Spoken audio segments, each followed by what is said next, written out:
"There's a man watching you." Teresa nudged me with her elbow behind the table. As soon as the words left her, a hush fell over the group. We were at Joe's for drinks after work with our coworkers, and all eyes turned my way. I didn't want to look, so I didn't. Picking up my beer instead, I shrugged. It's probably paparazzi. It's not. My words died in my throat. Teresa had become a good friend. She knew what I went through, the real story, not the story every media outlet was reporting. And in the beginning, she enjoyed the attention. Everywhere we went, the reporters were there. Carter Reed was their obsession. He was gorgeous, with wolf-like blue eyes, chiseled cheekbones, and broad shoulders that tapered to a thin waist. Even though he was usually photographed in a business suit or a tuxedo on the way to formal events, I knew thousands of women's mouths watered at the thought of what he looked like underneath those clothes. Carter was gorgeous, which made the reporters and their audience love him.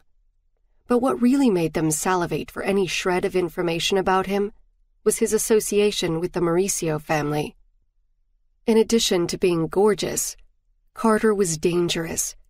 He was known to be an assassin for a local mafia family, but what wasn't known to anyone beyond a select few was that he was out. He'd bought his way out, and he'd done it for me. He'd also bought my life back after I killed a member of a rival mafia family while trying to save my friend. Those were our secrets. Almost a year later, when my choices had seemed to be die or run for my life, I went to Carter, my brother's best friend from childhood, the guy I knew because he'd slept on our couch for so many nights. This was still how I preferred to think of him, not as the man the city knew as the cold killer, Carter Reed. He was my soulmate. But when I heard the low, warning tone of Teresa's words, every part of me went on alert. My expression didn't change, but I mentally ran through the possibilities of who this man could be and why he might be watching. A low buzz began around the table, and then someone asked, "What do you need from us, Emma?"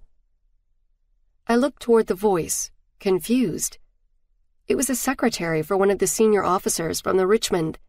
Her eyebrows were fixed forward, bunched together, and her lips pressed in a flat line. I'd never talked to her before we sat together this evening.